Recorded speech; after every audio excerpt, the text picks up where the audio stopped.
أعوذ بالله من الشيطان الرجيم. بسم الله الرحمن الرحيم.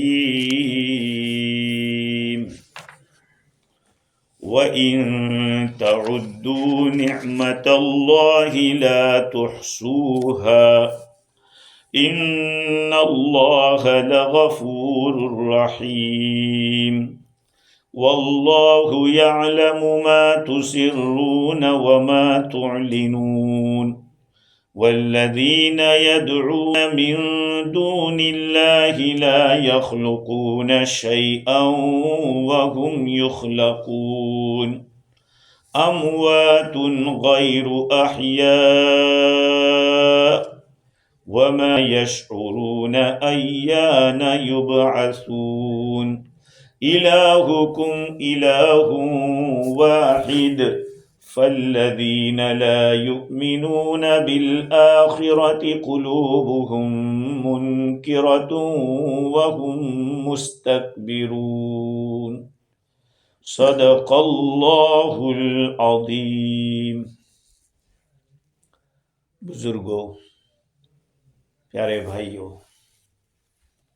گفتگو ہماری یہ چل رہی تھی کہ اللہ تعالیٰ فرماتے ہیں کہ تم اللہ تعالیٰ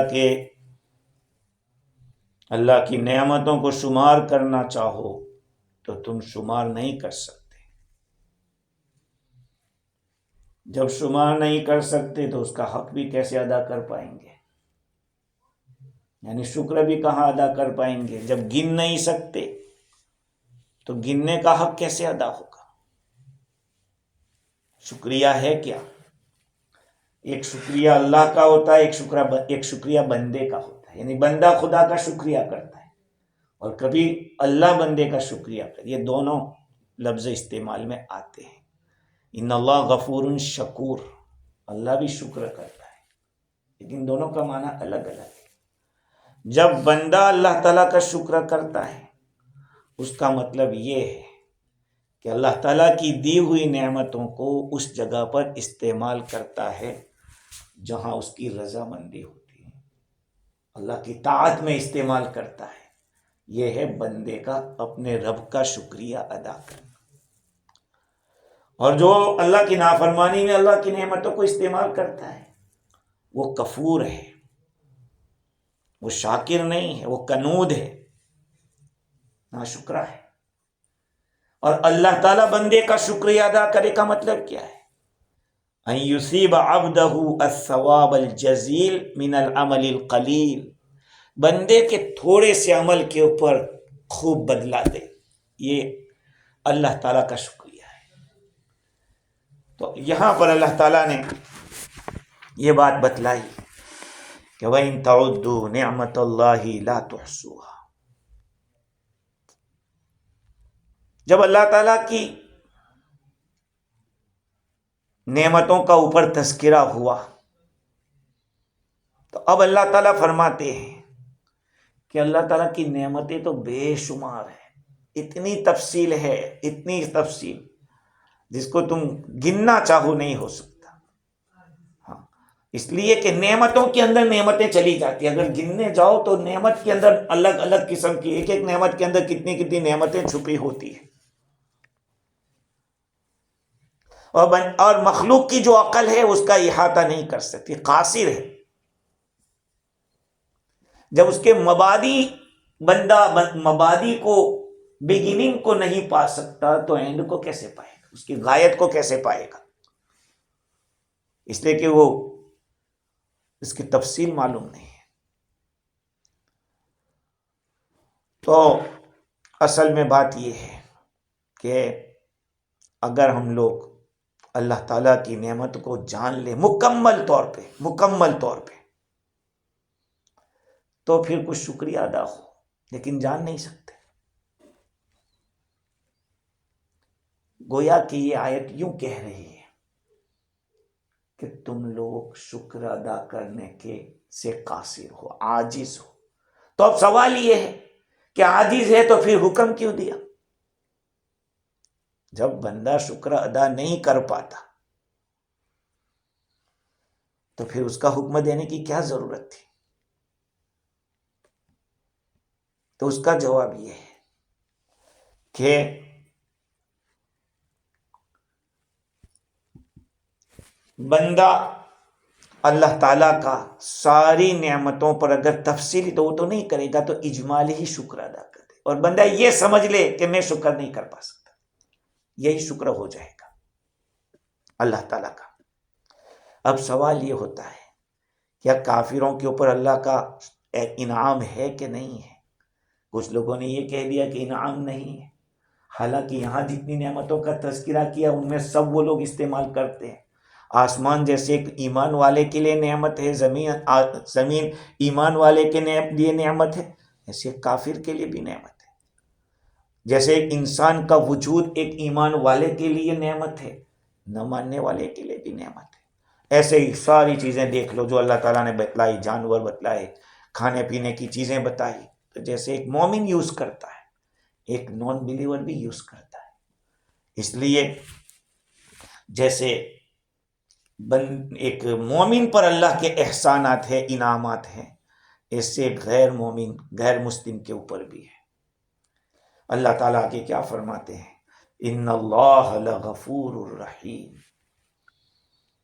آپ کہیں بھی دیکھیں گے قرآن میں رحیم غفور نہیں ہوگا، غفور رحیم رہے گا۔ واللہ غفور الرحیم، ان اللہ غفور الرحیم۔ ایسا کیوں؟ مغفرت کے معنی ہے معاف کر دینا، اور رحمت کے معنی ہے مرسی۔ یہاں پر مغفرت اور مرسی کا کیا مطلب ہو؟ اللہ تعالیٰ بتلا رہے ہیں کہ ٹھیک ہے تم شمار نہیں کر سکتے، تم شکر سے بھی عاجز ہو، تمہاری اس کوتاہی کو بھی اللہ معاف کر سکتا ہے، کر دے گا، لیکن اس کے ساتھ صرف معاف نہیں کرے گا، رحیم بھی ہے کہ تم پر اپنی نعمتوں کو وسیع کرے گا۔ تم مستحق نہیں ہو، پھر بھی اللہ تعالیٰ اپنی نعمتوں کو بند نہیں کرے گا۔ ہماری کوتاہیوں کی وجہ سے، ہماری غلطیوں کی وجہ سے اللہ تعالیٰ نعمتیں بند نہیں کر رہا ہے۔ سب سے بڑی بات تو یہ ہے کہ ہمارے گناہوں پر کیش سزا نہیں دے رہا ہے۔ کہ آج دنیا میں امت کا جو حال ہو رہا ہے ہم دیکھ رہے ہیں کیا ہو رہا ہے۔ امت الجھی ہوئی ہے کہ ایران کی تعریف کریں یا برائی کریں، سمجھ میں نہیں آ رہا ہے۔ ہم مانتے ہیں ہم اہل سنت والجماعت ہیں، یقیناً ہمارا عقیدہ الگ ہے، اور وہ اثنا عشریہ کے قائل ہیں، بہت کٹر قسم کے ہیں، لیکن یہ وہ وقت نہیں ہے کہ اس میں چینی گوئیاں کریں۔ بس اللہ تعالیٰ مظلوموں کی مدد فرمائے، یہی ہم لوگوں کو دعا کرنی چاہیے کہ مظلوموں کی اللہ مدد فرمائے اور ظالم کو اللہ زیر فرمائے۔ بس یہی چیز ہونی چاہیے، ورنہ بہت سی باتیں آ رہی ہے، لیکن یہ باتیں کرنے کا آج وقت نہیں ہے، اس لیے کہ ہم خود فیل ہیں، ہم خود اہل سنت والجماعت کا تعاون کرنے سے ہم لوگ ڈرپوک رہے۔ اس لیے خدا جس سے کام لے لے، اللہ کی ذات بے نیاز ہے، وہ اپنے دشمنوں سے بھی کام لیتا ہے۔ سمجھ رہے بات کو؟ خیر، تو اللہ تعالیٰ نے اس مقام پر غفور الرحیم کا لفظ پہلے غفور اور بعد میں رحیم کیوں؟ صوفیاء کرام کے یہاں ایک اصطلاح ہے تخلیہ و تحلیہ۔ تخلیہ اس کے معنی کلین کرنا، اور تحلیہ کے معنی چمکانا۔ آپ نے دیکھا ہوگا کہ جو کلائی کرتے ہیں، کلائی کرتے ہیں تو پہلے اس کو آگ کے اوپر تپاتے، گرم پانی اندر ہوتا ہے، اس کو ابالتے ہیں تاکہ اندر کا کچرا باہر آ جائے، پھر اس پہ چمک آتی ہے۔ پہلے روزہ رکھوایا جاتا ہے صبح سے شام تک، تاکہ انسان کے اندر کی جو کمزوریاں ہیں وہ ختم ہو، اور رات کو قرآن کی تراویح کی شکل میں تحلیہ ہوتا ہے، چمک پیدا کی جاتی ہے۔ سمجھ رہے بات کو؟ یہ صوفیہ کے ہاں اس کو دوسرے الفاظ میں یوں کہو کہ ڈاکٹر لوگ علاج کرتے ہیں تو حکیموں کا علاج کرنے کا طریقہ الگ ہوتا ہے، اور یہ ایلوپیتھک والے کا علاج الگ ہوتا ہے. ایلوپیتھ کھاؤ جو کھانا ہو کھاؤ، یہ گولی کھا لینا پھر مرتے رہنا ہے. ایلوپیتھک والا یہ کرتا ہے، اس کا سائنٹیفک کار ہے کھاتے رہو، پرہیز کا کچھ نہیں. لیکن آیورویدک والا کیا کرے گا؟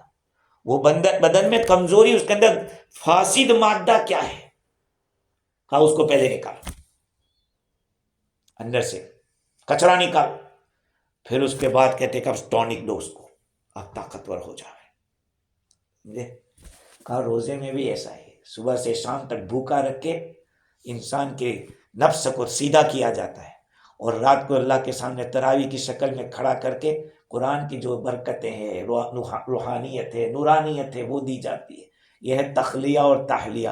تو مغفرت کے اندر تخلیہ ہے، معافی جو کچھ غلطیاں ہوئی، اور رحیم کے اندر رحمت، اللہ تعالیٰ اس میں چمکاتا ہے. ان اللہ لغفور الرحیم واللہ یعلم ما تسرون وما تعلنون. اللہ تعالیٰ جانتا ہے ان باتوں کو جس کو تم چھپاتے ہو اور جس کو تم جانتے ہو. اب یہ آیت یہاں کیوں آئی؟ اس اللہ تعالیٰ کے علم غیب کو یہاں بتلایا ہے. علم پوشیدہ و مخفی، پوشیدہ اور ظاہر، ظاہر و باطن، پیدا و پنہا. یوں کہیے ظاہر میں جو کچھ ہے وہ بھی جانتا ہے، اور سیکریٹ ہے اس کو بھی جانتا ہے. اصل میں اس آیت کا ماقبل سے جو کنیکشن ہے بقول امام رازی کے، ایک تو یہ ہے کہ کافر لوگ غیر اللہ کی پوجا میں لگے ہوئے تھے اور اپنے کفر کو چھپاتے تھے، حضور صلی اللہ علیہ وسلم کے ساتھ مکاریاں کرتے تھے اور چھپاتے تھے. اللہ تعالیٰ نے فرمایا کہ چھپاتے ہو، میں خوب جانتا ہوں. اللہ یعلم ما یسرون تسرون وما تعلنون. اور دوسرا ایک کنیکشن یہ ہے کہ پہلی اوپر کی آیتوں میں بت پرستی کو فیل کہا، بالکل رانگ ہے، غلط ہے، اس لیے کہ بتوں میں کوئی طاقت نہیں ہے پیدا کرنے کی، ہیں جن چیزوں کی پوجا کرتے ہیں کوئی طاقت نہیں ان کے اندر. جب طاقت نہیں ہے تو وہ عبادت کے لائق نہیں ہے. اب اللہ تعالیٰ دوسرا پاور دکھاتے ہیں کہ اچھا جن کی تم پوجا کرتے ہو وہ پوشیدہ باتوں کو جانتے ہیں؟ کہ نہیں جانتے. اللہ تو جانتا ہے. جب وہ پوشیدہ باتوں کو جانتا ہے تو کیا مطلب؟ تمہاری پوشیدہ نیکیوں پر بھی بدلہ دے گا، تمہاری ظاہری نیکیوں پر بھی بدلہ دے گا، تمہاری پوشیدہ گناہوں پر بھی پکڑے گا، ظاہری گناہوں پر بھی پکڑے گا. یہ ہے اللہ تعالیٰ نے اس مقام کے اوپر وہ ایک ایسی بات بتلائی کہ جو بات اسپیشل اللہ کی. سمجھ لو ایک بات میں بہت سمجھانے کی آپ کو کوشش کر رہا ہوں. جو یہاں پر ایک بات ہے، کسی تفسیر میں نہیں دیکھی یہ بات، لیکن واللہ عالم اگر صحیح ہے تو اللہ کی طرف سے. پہلے سمجھو کہ واللہ یعلم ما تسرون، کیا مراد ہے پوشیدہ سے؟ کیا مراد؟ کا عقائد، عقائد دلوں میں ہوتے ہیں، اللہ اس کو جانتا ہے. نیتیں اللہ تعالیٰ اس کو جانتا ہے. تمہارا شکر ناشکری، تمہارا اللہ تعالیٰ کو پہچاننا، حقوق العباد کی ادائیگی میں جو ہماری کوتاہی ہے اس کو جاننا، وہ اس کو بھی جانتا ہے. ہماری غفلت کو جانتا ہے، ہمارے تکبر کو جانتا ہے، ہمارے دل کے اندر تواضع ہے کیا ہے، ساری چیزوں کو جانتا ہے. یہ ہے تسرون وما تعلنون. اچھے اعمال یا برے اعمال جو ظاہر میں کرتے ہو، کہ اللہ تعالیٰ اس کو بھی جانتا ہے. واللہ یعلم ما تسرون، مطلب یہ ہے کہ اس کے سامنے دونوں برابر ہیں،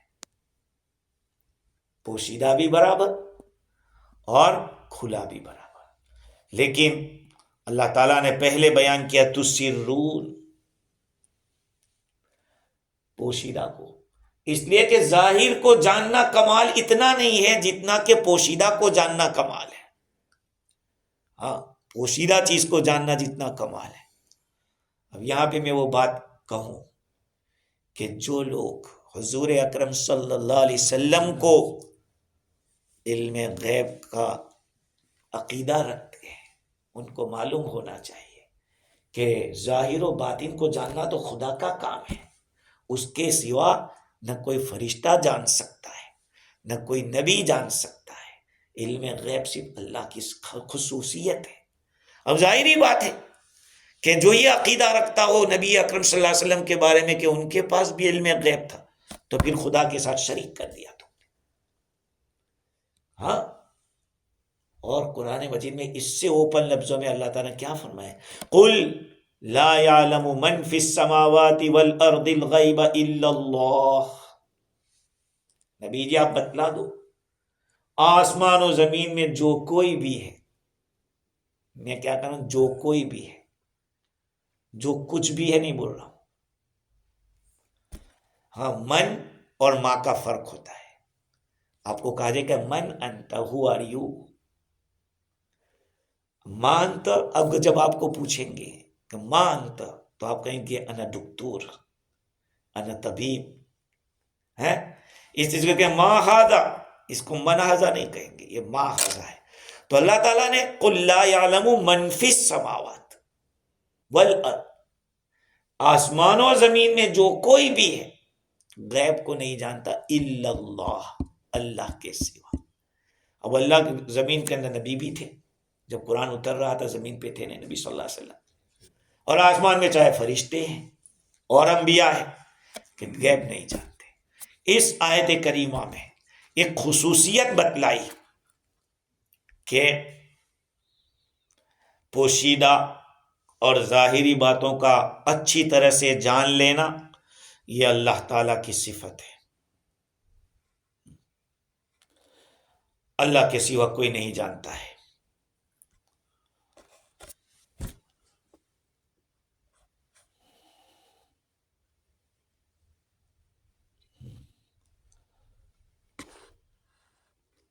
ابن کثیر یہاں پہ یہ فرماتے ہیں کہ اللہ تعالیٰ خبر دے رہے ہیں کہ ضمائر اور سرائر کو اللہ تعالیٰ اس طرح جانتا ہے جیسے وہ ظواہر کو جانتا ہے، اور ہر عمل کرنے والے کو اس کے عمل کا قیامت کے دن بدلہ دے گا، ان خیرن فخیر و ان شرن فشر۔ اگر بھلا ہے تو بھلا بدلہ ملے گا، بھلائی ہے تو بھلائی کا بدلہ، برائی ہے تو برائی کا بدلہ۔ پھر اللہ تعالیٰ آگے فرماتے ہیں والذین یدعون من دون اللہ لا یخلقون شیئا وهم یخلقون، اور وہ لوگ جن چیزوں کو پکارتے ہیں، جہاں کہیں قرآن میں پکارنا بولا جاتا ہے اس سے مراد عبادت ہوتی ہے۔ جو پکارنے کا مطلب عبادت کرنا، بندہ اللہ تعالیٰ کو پکارتا ہے، اللہ تعالیٰ کی عبادت کرتا ہے۔ تو جو لوگ اور وہ لوگ جن کی اللہ کو چھوڑ کر عبادت کرتے ہیں وہ کسی چیز کو پیدا نہیں کرتے، حالانکہ اور وہ خود پیدا کیے جاتے ہیں۔ یہ یعنی یہ کافر لوگ جن بتوں کی پوجا کر رہے، جو عبادت کر رہے، نہ وہ کسی چیز کو پیدا کر سکتے ہیں۔ پیدا کرنے کی بات کرتے، وہ خود مخلوق ہے، وہم یخلقون، وہ خود پیدا کیے جاتے۔ اصل میں اس آیت کریمہ کے اندر ان کے معبودوں کے قابل عبادت نہ ہونے کو اور واضح کر رہے ہیں کہ کوئی شائبہ نہ رہے، کیونکہ عبادت اس کی جاتی ہے جو محتاج نہ ہو۔ یہ ساری چیزیں خود اپنے وجود میں اللہ کی محتاج ہیں، حالانکہ یہ مضمون پہلے آ چکا ہے۔ افمن یخلق کمن لا یخلق، افمن یخلق کمن لا یخلق، کیا جو پیدا کرتا ہے وہ اس کی طرح ہو جائے گا جو نہیں پیدا کرتا؟ وہاں پر بھی افمن یخلق کمن لا یخلق کا جو لفظ من کا لائے زیروح کے لیے جو آتا ہے، حالانکہ وہ پوجا تو کرتے تھے بتوں کی، پتھروں کی، لیکن اس کے باوجود ماں نہیں لائے، من لائے۔ اس میں اس بات کی طرف اشارہ کر دیا کہ اگر کوئی کسی جاندار کی پوجا کرتا ہے، کہا کہ وہ بھی صحیح نہیں، چاہے نبی ہو، عیسیٰ علیہ السلام ہو، چاہے پھر فرشتے ہو یا کوئی اور ہو، اللہ کے سوا جس کسی کی عبادت کی جائے گی وہ غلط ہے. اس لیے وہاں من لائے تھے. یہاں پر بھی والذین یدعون من دون اللہ، تو دوبارہ یہ لائے لا یخلقون شیئا. پہلے بتلا چکے ہیں کہ وہ پیدا نہیں کر سکتے، پھر بھی دوبارہ لائے. اس کی وجہ کیا ہے کہ ایک وجہ تو یہ ہے کہ لا یخلقون شیئا وهم مخلوقون لغیرہم. یہاں ایک معنی کا اضافہ ہوا ہے.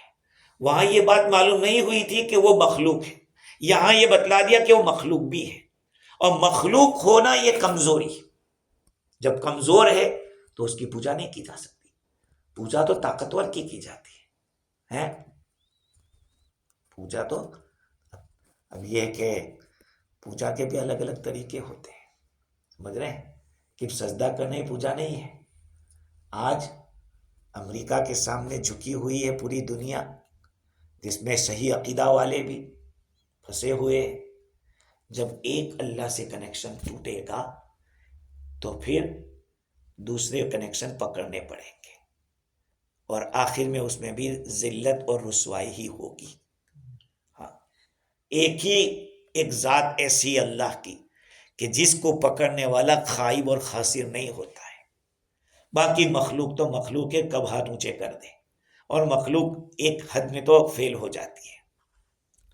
ایک وجہ تو یہ ہے، دیکھو اللہ تعالیٰ نے اس مقام کے اوپر ان غیر اللہ کی کمزوریوں کو مختلف الفاظ میں بتلایا.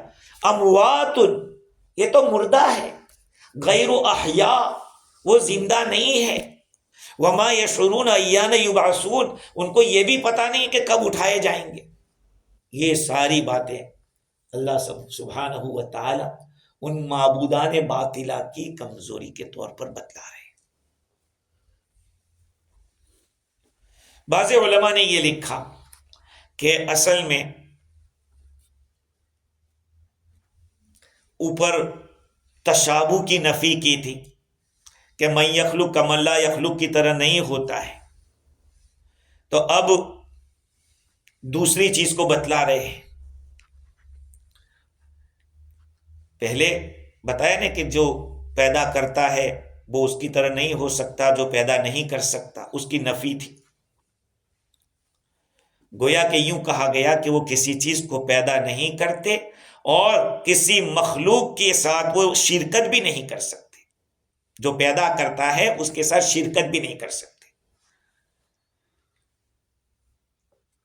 خود بھی پیدا نہیں کر سکتے، کسی کے ساتھ مل کے بھی پیدا نہیں کر سکتے. یہ بتلا رہے ہیں وَهُمْ يُخْلَقُونَ اموات غیر احیاء. اگر یہ کچھ جو جن کی پوجا کر رہے ہیں اگر وہ معبود ہوتے سچ مچ میں تو وہ زندہ ہوتے، وہ زندہ ہوتے. یہ تو مردار ہے.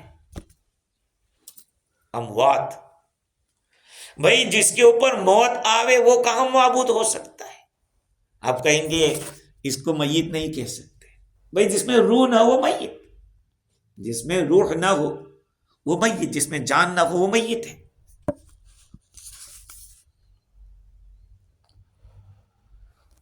بلکہ اللہ تعالیٰ نے امواتن کہہ کر ان کو بے جان تو کہا ہی، لیکن اس کو پھر اور اوپن کر کے کہا غیر احیاء. اموات کا معنی سمجھ میں آ گیا تھا کہ جن میں روح نہیں ہے، لیکن اس کو اور ایمفسائز کیا، اوپن کیا، غیر احیاء. جب اب سوال یہ ہے کہ دونوں ایک ہی چیز ہے، پھر ریپیٹ کیوں کیا؟ اموات بھی وہی ہے، غیر احیاء وہ بھی ایک ہے، تو ریپیٹ کیوں کیا؟ تو اس کا جواب یہ ہے کہ اصل میں معبود وہ ہوتا ہے هو الحی الذی لا یحصل عقیب حیاتہ موت. ہاں، معبود وہ ہوتا ہے، وہ زندہ ہوتا ہے جس کو کبھی موت نہ آتی ہو. یہ تو پہلے سے ہی مردہ ہے، کبھی زندہ ہوئے بھی نہیں. بتوں کی جو پوجا کی جاتی ہے اس میں تو زندگی میں کبھی روح آئی ہی نہیں ہے، کبھی روح نہیں آئی.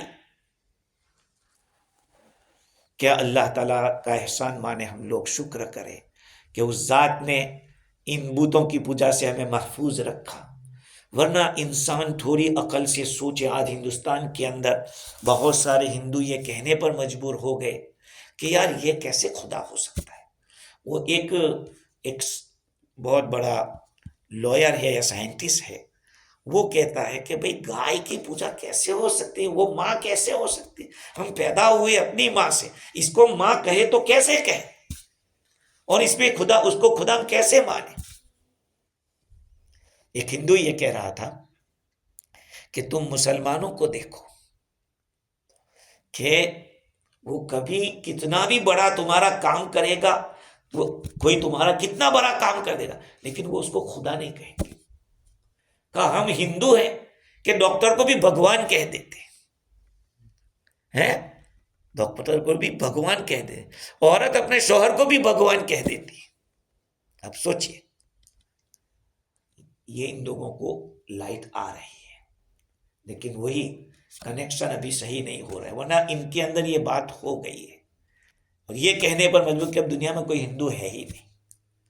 اموات غیر احیاء، یہ چیزیں مردہ ہے، ان میں کوئی زندگی نہیں، وہ زندہ نہیں ہے. دیکھیے، ان کو مردار بھی کہا اور غیر زندہ بھی کہا. اصل میں گفتگو ہو رہی ہے کفار کے ساتھ جو بتوں کی پوجا کرتے تھے اور وہ انتہائی درجے کی جہالت اور گمراہی میں تھے. اور جو آدمی جاہل کے ساتھ بات کرتا ہے تو کیا ہوتا ہے، اس کو الگ الگ طریقے سے سمجھانا پڑتا ہے، الگ الگ طریقے سے سمجھانا پڑتا ہے. اگر آپ سیدھی بات کرو وہ نہیں مانے گا، آپ اس کو کئی لفظوں سے سمجھاؤ گے تو پھر وہ سمجھ میں آئے گی اس کو. تو مقصد اس کلام کا یہ ہے کہ اس کو بتلانا ہے، یہ بتلانا ہے کہ جن سے ہماری بات ہو رہی ہے وہ انتہائی درجے کے غبی ہے، بدھو بخش ہے. یہ بتلا رہے، قرآن یہ کہنا چاہتا ہے کہ ہم جن کو دعوت دے رہے ہیں وہ ایسے بدھو بخش ہے کہ ان کو ایک لفظ میں سمجھ میں نہیں آئے گا، اس لیے بار بار اموات غیر احیاء وما یشعرون ایان، بھائی مردہ ہے تو ان کو کہاں پتا چلے گا کہ قیامت کب آئے گی ہے. تو یہ بتلانا چاہتے ہیں ایک ہی مقصد ہے، عبارتیں مختلف ہیں. وما یشعرون ایان یبعثون. اب سوال یہ ہے کہ جن چیزوں کی وہ پوجا کر رہے تھے وہ تو غیر زیرو تھی، اور یہ ضمیر یشعرون کی ہے، وہ لوٹ رہی ہے بتوں کی طرف.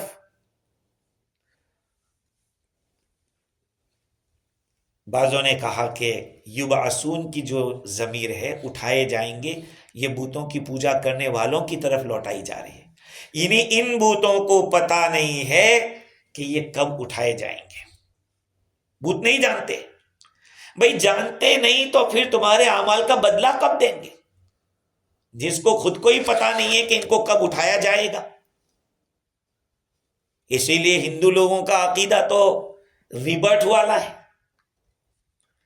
ایک پہلا جنم، دوسرا جنم، تیسرا جنم. ان کو پتہ ہی نہیں بیچاروں کو کہ ہم کون سے جنم میں ہے ابھی، ہیں کون سے جنم میں ہے. اگر ایسا ہی ہو، اگر یہی جنم پنرجنم والی بات کرتے ہیں تو پتہ نہیں، ہو سکتا ہے کہ پہلے جنم میں وہ عورت رہا اور دوسرے جنم میں مرد رہا ہو، تو ہو سکتا ہے کہ دونوں پھر جمع ہو گئے ہو.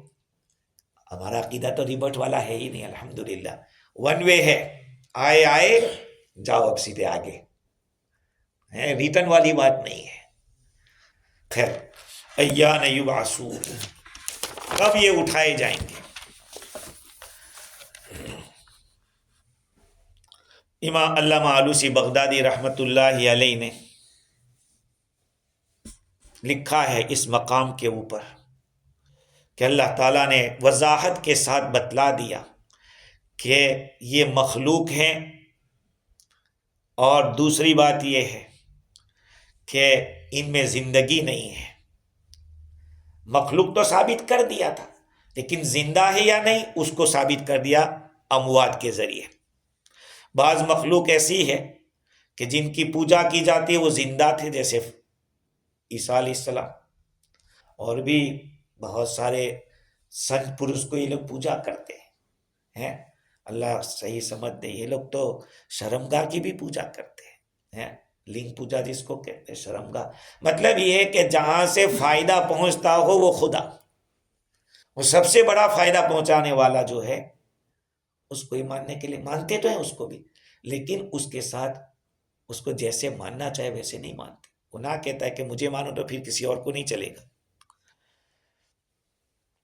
ابن عباس رضی اللہ تعالیٰ عنہ فرماتے ہیں کہ اللہ تعالیٰ بتوں کو اٹھائے گا اس حال میں کہ ان کی روح بھی ہوگی، اور ان کے ساتھ ان کے شیاطین ہوں گے، اور ان کو حکم دیا جائے گا کہ جہنم میں پھینک دو۔ قرآن میں ہے نا، وقودها الناس والحجارہ، ہے وقودها الناس والحجارہ، جہنم کا ایندھن لوگ ہوں گے اور پتھر ہوں گے۔ جن بتوں کی پوجا کی جاتی تھی یہ پتھر بھی وہاں جائیں گے ان کے ساتھ، تاکہ ان کو اور ڈبل عذاب ہو، ڈبل عذاب۔ ان پتھروں کا قصور نہیں ہے، قصور تو ان کا ہے۔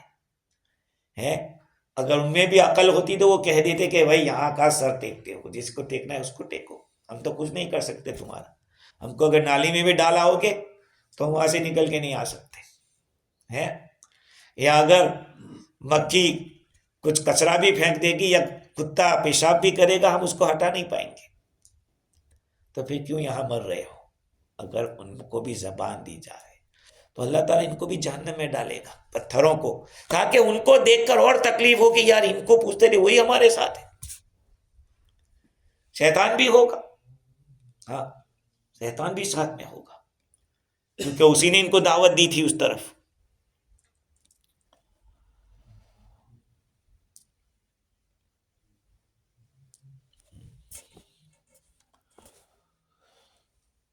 ایان یبعثون، آگے اللہ تعالیٰ فرماتے ہیں، یہ بات کب سے وہی ایک ہی بات اللہ تعالیٰ، دیکھو توحید اتنی مضبوط چیز ہے اور اتنی ضروری چیز ہے کہ اس کو ثابت کرنے کے لیے اللہ تعالیٰ بار بار مختلف الفاظ میں بیان کر رہا ہے۔ الہکم الہ واحد، تمہارا معبود وہ ایک معبود ہے۔ مظہری نے لکھا کہ مدعا جو تھا، مدعا تو یہی ہے اللہ ایک ہے، دعویٰ یہی ہے، اسی مدعا کو ثابت کرنے کے لیے اوپر کتنے دلائل قائم ہو گئے۔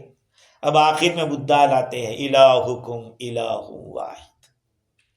امام راضی فرماتے ہیں کہ اوپر بت پرستی کی ساری جو عمارت تھی اس کو گرا دیا قرآن نے، ان کے مذہب کو فاسد قرار دیا دلائل قاہرہ کے ذریعے۔ اب فرما رہے ہیں الہکم الہ واحد، کہ بھائی دیکھو ہم لوگ کافروں کو جو کہہ رہے ہیں کہ شرک سے باز آ جاؤ وہ نہیں آ رہے، ہم کہتے ہیں کہ توحید کو مان لو وہ انکار کر رہے ہیں۔ اللہ تعالیٰ اب ریزن بتا رہے کہ آخر یہ کیوں نہیں کر رہے ہیں، ایک اللہ کو کیوں نہیں مانتے، بت پرستی پہ کیوں اڑے ہوئے ہیں؟ ان کا تکبر ان کو نہیں آنے دے رہا ہے، ان کے اندر جو گھمنڈ ہے وہ۔ فالذین لا یؤمنون بالآخرہ قلوبهم منکرہ وهم مستکبرون، جو لوگ آخرت پہ ایمان نہیں رکھتے ان کے دل انکار کر رہے ہیں اس حال میں کہ وہ تکبر کر رہے ہیں۔ تو یہ استکبار جو ہے، استکبار یہ سب سے بڑی بیماری ہے۔ استکبار ہے کیا؟ آدمی کا اپنے آپ کو اپنی حیثیت سے بڑا سمجھنا اور حق کا انکار کرنا، اپنے آپ کو دوسروں کے مقابلے میں بڑا سمجھنا اور حق کا انکار کرنا۔ نبی اکرم صلی اللہ علیہ وسلم کی یہ دعا ہے، ہر انسان کو پڑھنا چاہیے، ہر مسلمان کو، اللہم اجعلنی فی عینی صغیرا وفی اعین الناس کبیرا، اے اللہ تو مجھے اپنی نظر میں چھوٹا بنا دے اور دوسروں کی نظر میں بڑا بنا دے۔ یہ بڑا بننے کی دعا تو ہے لیکن خود بننے کی نہیں، وہ بنا دے۔ سمجھ رہے بات کو؟ خود بڑا بننے کی اجازت نہیں ہے کہ اپنے آپ کو بڑا بتلاؤ. اللہم اجعلنی فی عینی صغیرا وفی اعین الناس کبیرا. یہ دعا اپنے آدمی اپنے آپ کو چھوٹا سمجھے، ورنہ جو اپنے آپ کو بڑا سمجھتا ہے وہ کسی کام کا نہیں. حضرت ابو ہریرہ رضی اللہ تعالیٰ عنہ کی روایت تفسیر روح البیان میں بشکل حدیث قدسی نقل کی. آقا صلی اللہ علیہ وسلم فرماتے ہیں، اللہ جل جلالہ نے فرمایا، یا بنی آدم خلقتکم من تراب ومصیرکم الی التراب. اے آدم کے بیٹو، میں نے تم کو مٹی سے پیدا کیا ہے، تمہارا انجام بھی مٹی تک جانے والا ہے. فلا تتکبروا علی عبادی فی حسب ولا مال. ہاں، تو تکبر مت کرو حسب کے اوپر اور مال پر. میرے بندوں کے سامنے تکبر مت کرو. ہاں، آج جو پاور کی جو لڑائی ہو رہی ہے نا، پاور کی لڑائی ہے. عجیب بات ہے، عجیب بات ہے. انصاف دنیا میں نہیں رہا ہے. نیوکلیر پاور اگر اسرائیل کے پاس ہے، ایران کے پاس ہو جائے گا تو کیا ہو جائے گا؟ کون سا پہاڑ ٹوٹ جائے گا؟ وہ رکھے کوئی بات نہیں، یہ نہیں رکھ سکتے. ہاں، اور دنیا بھی جانتی ہے یہ ہے باطل پرستی، باطل کا ساتھ. تو اللہ تعالیٰ فرماتے ہیں کہ اگر تم تکبر کرو گے فَتَكُونُ عَلَيَّ أَهْوَنَ مِنَ الزُّرِّ، تو تمہاری حیثیت میرے سامنے یہ چیوٹی سے بھی زیادہ گر جائے گی، تم چیوٹی سے بھی زیادہ ہلکے ہو جاؤ گے. وَإِنَّمَا تُجْزَوْنَ يَوْمَ الْقِيَامَةِ بِأَعْمَالِكُمْ لَا بِأَحْسَابِكُمْ. تمہیں قیامت کے دن جو تمہیں بدلہ دیا جائے گا وہ تمہارے اعمال کے مطابق دیا جائے گا، تمہارے حسب نسب کے مطابق نہیں. وَإِنَّ الْمُتَكَبِّرِينَ فِي الدُّنْيَا أَجْعَلُهُمْ يَوْمَ الْقِيَامَةِ مِثْلَ الزُّرِّ. اور دنیا میں تکبر کرنے والوں کو میں قیامت کے دن چیونٹیوں کی طرح کر دوں گا. یتعوہم الناس، لوگ ان کو رونڈیں گے، لوگ ان کو رونڈیں گے. کما کانت البہائم تطعوہ فی الدنیا، جیسے چیونٹی کو جانور دنیا کے اندر اسے رون ڈالتے تھے، کہا ایسے قیامت کے میدان میں لوگ ان کو اسی طرح سے رونڈیں گے. چیونٹی سب سے چھوٹی مخلوق سمجھی جاتی ہے، چھوٹی مخلوق، لیکن اللہ تعالیٰ فرماتے کہ ان لوگوں کو جو تکبر کر بڑے بنتے ہیں، میں ان کو قیامت کے دن ایسے چیونٹی کی طرح کر دوں گا. کوئی حیثیت نہیں جس کی، کوئی حیثیت نہیں. دو آدمیوں نے حضرت موسیٰ علیہ السلام کے سامنے فخر کیا حسب اور نسب کے بارے میں. ان میں سے ایک نے کہا کہ تو جانتا ہے انا فلان ابن فلان، ارے میں تو فلاں صاحب کا بیٹا ہوں. اس نے 9 پشتوں کا تذکرہ کیا کہ فلاں بن فلاں بن فلاں بن فلاں بن فلاں بن فلاں بن فلاں، 9 تک بول دیا. اللہ تعالیٰ نے وہی بھیجی موسیٰ علیہ السلام کو کہ قُلْ لَهُمْ فِي النَّارِ وَأَنْتَ عَاشِرُهُمْ. کہا جن 9 لوگوں کا تو نے تذکرہ کیا نہیں، وہ سب جہنم میں، اور تو 10واں ہے، تو 10واں ہے. اسی لیے کہا لا تمشی فوق الارض الا تواضعا فکم تحتها قوم هم منك ارفع. زمین کے اوپر صرف تواضع سے چل، اس لیے کہ اس زمین کے نیچے بہت سارے لوگ ہیں جو تجھ سے اونچے درجے کے تھے. فَإِن كُنْتَ فِي عِزٍّ وَحِرْزٍ وَرِفْعَةٍ فَكَمْ مَاتَ مِنْ قَوْمٍ هُمُ مِنْكَ أَمْنَعُ. اگر تو عزت کے اندر ہے، اگر تو حفاظت میں ہے، اگر تو بلندی میں ہے، تو یاد رکھ کتنے لوگ مر گئے جو تجھ سے زیادہ محفوظ تھے. کتنے محفوظ تھے تجھ سے پہلے، سب چلے گئے، مر گئے کتنے. اس لیے صاحب روح البیان لکھتے ہیں کہ علیک بالتواضع وعدم الفخر علی احد. یاد رکھو میرے بھائیو، جب کوئی لفظ بولو، کوئی جملہ بولو، تو اس کو سوچو کہ خدا کی نظر میں یہ جملہ کیسا ہے. جوک میں بھی کوئی ایسی بات مت کرو کہ ہم اپنے آپ کو دوسرے سے بڑا بتلا رہے ہیں، کیونکہ اللہ تعالیٰ کو یہ چیز پسند نہیں ہے۔ ہاں، حدیث شریف میں رسول اللہ صلی اللہ علیہ وسلم نے اس کے بارے میں سخت وعید بیان فرمائی، لا يدخل الجنت من فی قلبہ مثقال ذرۃ من کبر، جس آدمی کے دل میں ذرہ برابر بھی پراؤڈ ہے، تکبر ہے، جنت میں داخل نہیں ہوگا۔ ولا يدخل النار من فی قلبہ مثقال ذرۃ من الایمان، اور جس کے دل میں ذرہ برابر بھی ایمان ہے وہ ہمیشہ کے لیے جہنم میں نہیں جائے گا، کبھی نہ کبھی نکلے گا ایمان۔ اس لیے ہر سینٹنس کے اوپر سوچو، اپنے سینٹنس کے اوپر کہ کیا یہ میرا جملہ اللہ تعالی کی نظر میں غلط تو نہیں ہے۔ دعویٰ مت کر دیا کرو کسی چیز کا، ہاں، کیونکہ اللہ تعالیٰ کو وہ چیز پسند نہیں ہے۔ الہکم الہ واحد فالذین لا یؤمنون بالآخرہ، جو لوگ آخرت پر ایمان نہیں رکھتے ہیں، قلوبہم منکرۃ، ان کے دل انکار کر رہے ہیں، وہم مستکبرون، اس حال میں کہ وہ تکبر کرتے ہیں۔ تو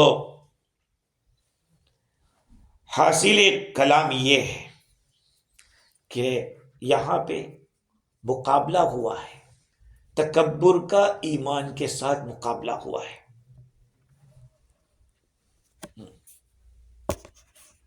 ایمان والا اپنے سارے کمالات کو اللہ تعالیٰ کی طرف سے ملا ہوا سمجھتا ہے، یہاں تک کہ اپنی سانس جو چل رہی ہے اس کو بھی اللہ تعالیٰ کی طرف سے عاریت سمجھتا ہے، اور کافر اپنے وجود کو، اپنے توابع کو وہ اپنی طرف سے سمجھتا ہے، اور کبیر المتعال کو بھول جاتا ہے۔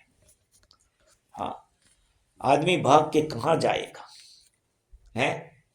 کتنا بھی بڑا سمجھ لے اپنے آپ کو، کبر کر لے، کہاں جائے گا؟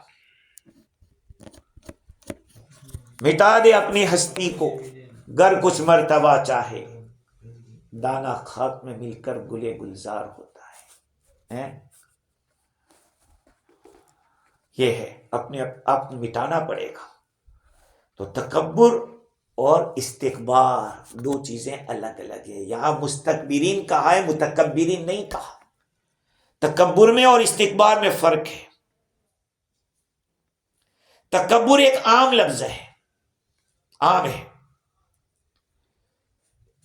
برائی کو ظاہر کرنا، اور استکبار بلا وجہ برائی کو ظاہر کرنا باطل طریقے سے۔ اللہ تعالیٰ نے ابلیس کے بارے میں ابا واستکبر کہا، اس نے استکبار کیا۔ خیر، تو امام راغب اصفہانی رحمت اللہ علیہ نے ان تینوں چیزوں میں فرق بتلایا ہے کہ کبر کیا ہے، تکبر کیا ہے۔ تکبر اصل میں عربی زبان میں تفعل سے ہے، اور تفعل کے اندر تکلف ہوتا ہے۔ جہاں تفعل کا لفظ آتا ہے کوئی کام بتکلف کرنا، بائی فورس کرنا، تکبر میں بھی آدمی میں ہوتا نہیں ہے، شو آف کرتا ہے۔ آج ہمارے نوجوانوں کو آپ دیکھیں تو ان میں بہت ساری چیزیں جو فیشن کی طرف سے آتی ہے، اس کے اندر بنیادی وجہ یہی ہوتی ہے، ہوتا کچھ نہیں ہے، کمال دکھانا پڑتا ہے، شو آف ہوتا ہے۔ اور اللہ تعالیٰ کو یہ چیز پسند نہیں ہے۔ اللہ تعالیٰ کو سمپلٹی بہت پسند ہے، تواضع بہت پسند ہے۔ آدمی اپنے آپ کو سمجھے میری ہستی کیا ہے، میری حقیقت کیا ہے۔ آدمی اپنے بگننگ کو سوچے کہ میں کہاں تھا، کہاں سے آیا اور کس راستے سے آیا۔